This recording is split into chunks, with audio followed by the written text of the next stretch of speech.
قزوینی با هلالی باز با باز کند همجنس با همجنس پرواز. این روایت در مورد شهادت فاطمه زهرا بر حسب اعتقاد این هست. اگر به یاد داشته باشن دوستانی که از چند سال به این طرف این شبکه را متابعت میکنن، اول اومدن ایشون روایت از کتب اهل سنت آوردن که این اهل سنت قائل به این هستن که عمر رفته و در خانه فاطمه رو شکسته و خونه رو آتیش زده و نمیدونم در رو زده و ایشون بین در و دیوار قرار داده و سخت جنین شده و از این حرفا. بعد که اومدیم روایات رو بررسی کردیم و در شبکه المستقله اومد و آبروش رفت و در بین عرب ها و فارس ها و همه اعتراف کرد که بله هیچ روایت صحیحی وجود نداره در کتب اهل سنت الا روایت جوینی که اونم بررسی شد و خلاصه جوابش داده شد. برگشت در قم دوباره تو شبکه ولایت گفت که نه خیر، من اونجا از ترس اینکه شیعیان کشته نشن اومدم دروغ گفتم و تقیه کردم. دوباره تکرار کرد دروغاشو، دوباره پاسخ داده شد، کلیپ ها پخش شد و همه روایت هایی که از کتب معتبر شیعه و کتب اهل سنت ذکر میکرد همه رو پاسخ دادن، چه کتبی علما اهل سنت پاسخ دادن چه در شبکه ها به این شبهات پاسخ داده شد.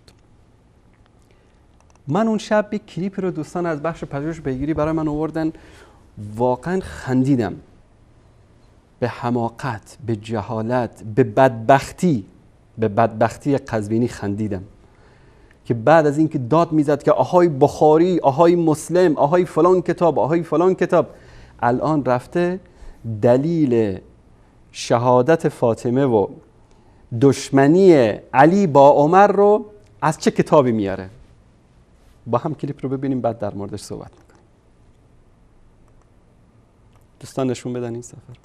و دعا عمر بالنار، خلیفه دوم آتش خواست و خانه را با آتش زد. حضرت زهرا آمد و فریاد درآورد یا ابتا یا رسول الله. خلیفه دوم شمشیر رو برای شما عرض کنم زد. حضرت ناله زد. فوثب علیون، علی ابن ابی طالب برخاست و جهش کرد. فاخذ بطلابیبه، کمربند عمر را گرفت. ثم نتره فسرعه و وجع انفه و رقبته، کمربند او را گرفت و محکم زد و با مش بر دماغ او زد و گردن او را زد و همه به قتله، تصمیم گرفت که عمر را بکشه. یادش آمد که پیغمبر اکرم فرموده بود بر اینکه بعد از من با اینها مدارا کن. وقتی که وصیت پیغمبر بیاد او آمد، امیرالمؤمنین سلام الله علیه دست کشید. این عقیده شیعه هست.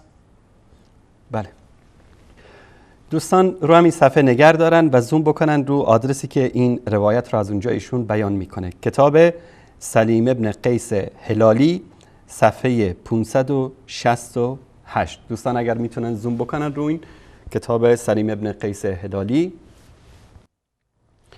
و بله کتاب سلیم ابن قیس هلالی صفحه 568.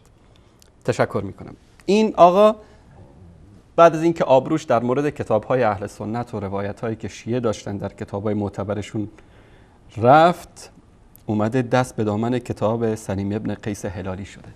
واقعا برای این بدبختی این آخوند بی سواد باید خندید، برای بیچارگی این آخوند باید خندید و این روایت رو رفتیم بررسی سندی کردیم که اصلا این کتاب سلیم ابن قیس چه جایگاهی داره در مذهب شیعه. واقعا باید خندید به بدبختی آقای قزوینی.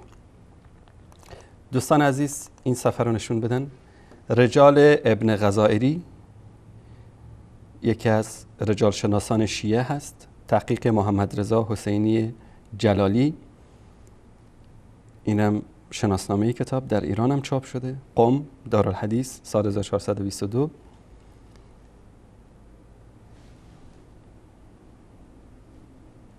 رجالی که ببینید در اینجا آورده: عبان ابن ابی عیاش و اسم ابی عیاش فیروز تابعی، روی عن انس بن مالک و روی عن علی بن الحسین، ضعیف لا یلتفت الی و ینسب اصحابنا وضع کتاب سلیم بن قیس الی. این آقای عبان ابن ابی عیاش یکی از شاهکارهایی که کرده بوده، علاوه بر اینکه ضعیف بوده، اصحاب شیعه گفتن که از شاهکارهایشون این بوده که کتاب سلیم ابن قیس رو ایشون جعل کرده، ساخته، منسوب کرده به کی؟ به سلیم ابن قیس.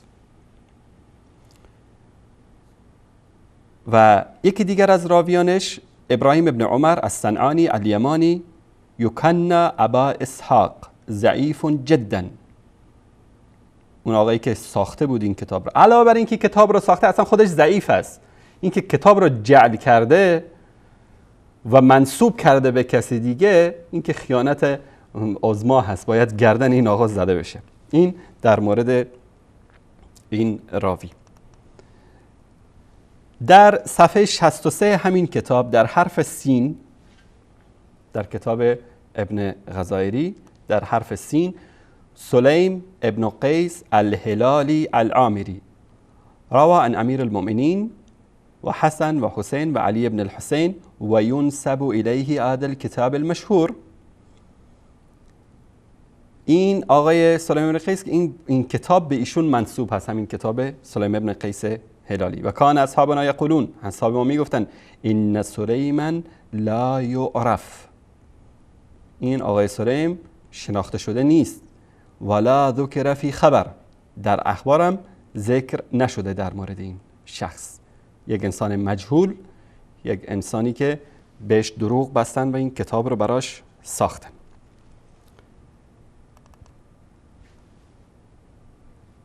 در صفحه 118 رجال ابن غزایری در شخصیت 34 یا 193 سلیم ابن قیس الهلالی، لم یروی عنه الا عبان ابن ابی عیاش، امون عبان ابن ابی عیاشی که ضعیف بود و کتاب رو جعل کرده بود، و میگه از سلیم ابن قیس غیر از همین شخص کسی دیگری روایت نکرده. یعنی مثل این که ابوالقاسم بیاد کتابی رو جعل بکنه، بگه این کتاب رو قزوینی نوشته، در حالی که قزوینی ننوشته باشه. دقیقاً این آقای عبان ابن ابی عیاش این کار رو با سلیم ابن قیس هلالی کرده که جناب آقای قزوینی خیلی تحقیق کردن بعد از 20 سال اجتهاد و زحمت‌های فراوانی که در حوزه کشیدن و شیخ مفید زمان شدن. آخرش هم رفتن گشتن یک روایت پیدا کردن در اثبات عداوت و دشمنی بین علی و عمر و اینکه خانه فاطمه به آتش کشیده شده، و اونم از کتاب سلیم ابن قیس. میریم در کتاب الموضوعات فی الآثار والاخبار، هاشم معروف حسنی دارالتعارف للمطبوعات بیروت، یکی از استوانه های حدیث و رجال شیعه هست که این آقا در اینم شناسنامه در سوریه چاپ شده. این کتاب در این صفحه 184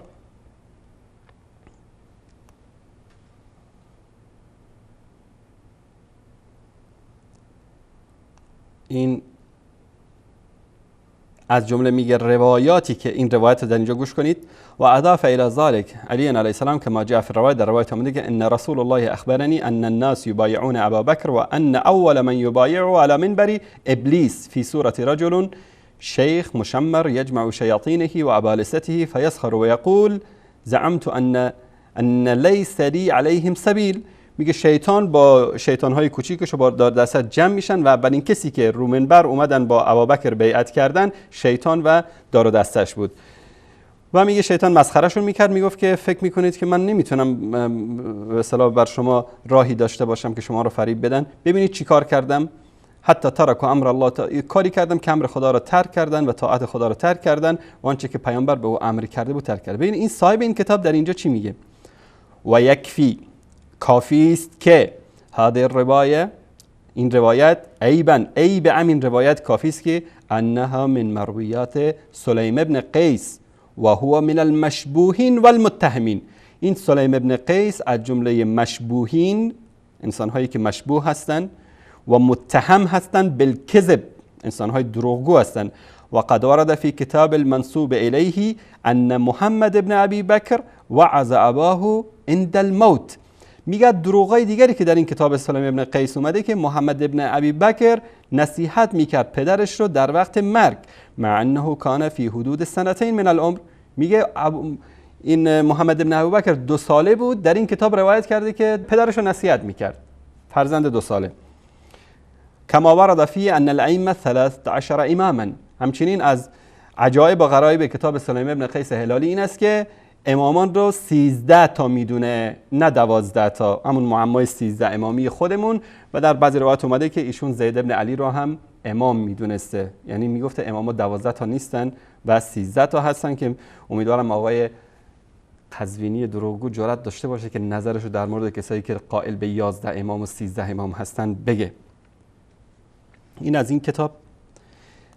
در تصحیح الاعتقادات امامیه از مصنفات شیخ مفید هست، مجمع عالمی اهل بیت این رو چاپ کرده، الامام الشیخ المفید محمد ابن احمد النعمان ابن معلم ابی عبدالله الاکبری البغدادی. اینم در مؤسسه امام صادق قم اینو چیز کرده، این کتاب رو چاپ کرده در اینجا.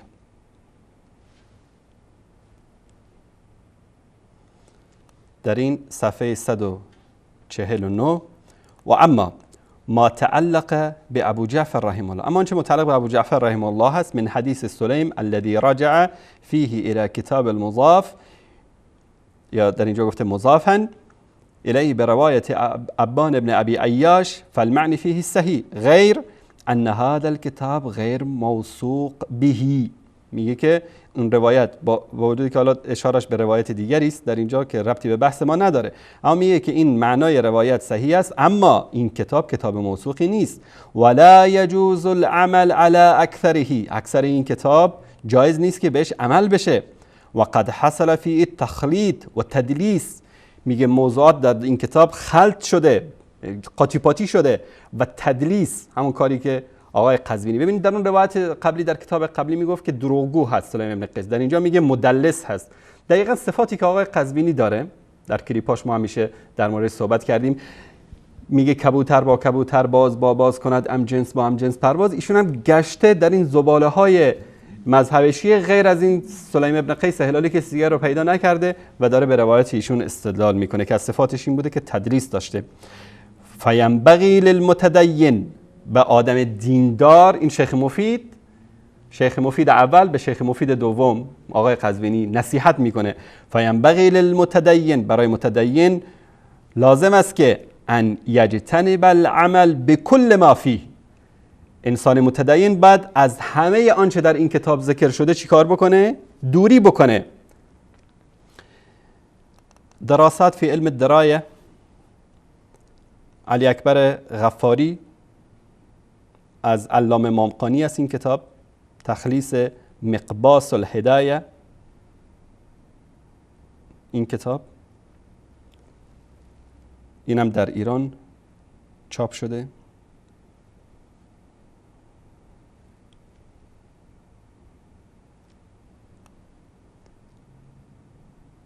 در اینجا در مورد شخصیت سلیم ابن قیس هلالی الکوفی الذی لم یروی کتابه الا ابان ابن ابی عیاش، میگه این سلیم ابن قیس هلالی که کتابش غیر از ابان ابن ابی عیاش کسی دیگر روایت نکرده و این کتاب ها رو کسی دیگری غیر از احمد ابن میسم و احمد ابن فضل ابن دکین صاحب المصنفات و النوادر لم یروی کتابه احمد ابن زیاد و غیر من اصحابنا الی آخری. در اینجا چی میگه؟ والفایده المتهمون بالکذب، کسانی که متهم به دروغگویی هستند، او الوضع، کسایی که وضاع بودن حدیث میساختن، او التخریط او التدلیس، کسایی که به اصطلاح تخلیط میکردن، یعنی موضوعات رو به هم دیگه قاطی پاتی میکردن و تدلیس میکردن. والذین یجب تبین فی نبعهم عملا بکریمت، میگه که باید لازم هست که تبیین صورت بگیره در مورد اخبار کسانی که آوردن این اخبار رو، عمل به این آیه کریمه که اینجا اکن فاسق بنبأ فتبینوا، میگه که اگر انسان فاسقی خبری رو برای شما آورد، شما در مورد جستجو کنید تا حقیقت براتون بیان بشه. والمشهورون منهم هؤلاء، کسانی که مشهور هستند به فاسق بودن، عبان ابن ابی عیاش، ابو اسماعیل بصری، اتهم بوضع کتاب سلیم ابن قیس، این آقای فاسق و دروغگو و مدلس عبان ابن ابی عیاش کسی است که کتاب سلیم ابن قیس رو چیکار کرده؟ ساخته، جعل کرده و نسبت داده به سلیم ابن قیس و تقدم الکلام فیه، که در مورد این شخص قبلا هم صحبت شده. این از این کتاب. رجال ابن داود کتاب دیگری است، ابن داود اینو نوشته. اهم مصادر رجال حدیث در نزد شیعه است. تحقیق سید محمد صادق آل بحر العلوم منشورات نجف، در ایران هم در قم این کتاب چاپ شده. در اینجا این کتاب کتابی است در مقدمش میگه که مختص به موثوقین والمهملین وجب ان اتبعه بالجزء الثاني والمختص بالمجروحین والمجهولین در جزء اول. در جزء اولش مجروحین و مجهولین رو میاره، در جزء دومش مهملین و موثوقین رو میاره. تا عبان ابن ابی عیاش بلیا، این عبان ابن عیاش همون کسی که دروغگوی مدلس که کتاب سلیم ابن قیس رو جعل کرد. ضعیف، قیل گفته میشه انه وضع کتاب سلیم ابن قیس، کسی که کتاب سلیم ابن قیس رو ساخته و جعل کرده و به اون نسبت داده. در صفحه 226 این کتاب این مطلب اومده. یکی از روایت هایی که جناب آیت الله قزوینی شیخ مفید زمان در روزه اگر دو تا عالم علم رجال باشه یکیش ایشون هستن که گشتن بعد از سالها، بعد از رسوایی‌های مستقله و دروغایی که در این شبکه و شبکه‌های دیگه از ایشون پخش شده، رفتن و یک سند پیدا کردن در مورد شهادت فاطمه رضی الله عنها که دروغی بیش نیست و اونم از کتاب سلیم ابن قیس هلالی. غیر از این یه چیز دیگری ما نداریم بگیم. ببینید اینها دیگه نهایت استیصال اینهاست، نهایت بیچارگی اینهاست. یعنی این دیگه احتیاجی به جواب نداره. در حقیقت دوستانی که این انتخاب کرده بودن دستشون درد نکنه، یعنی واقعا نمایش دادن سواد و به قول فضل این کارشناس شد. ولی حداقل ما این انتظار رو داریم که حرف میزنید بابا مستند حرف بزنید. این هزینه هایی که برای شبکه های جهانی صرف می شود حالا فرقی نمی کند از وجوهات شرعیه باشد، پول نفت باشد، برای کمک های مردمی باشد، برای اینها فردای قیامت ما باید جواب آماده کنیم، نه اینکه همینطوری حرف بی اساسی برای تحریک مردم، برای ایجاد اختلاف، برای ایجاد ناراحتی و تشویش اذهان مردم، القاء شبهه، فردای قیامت والله همه اینها جواب دارد.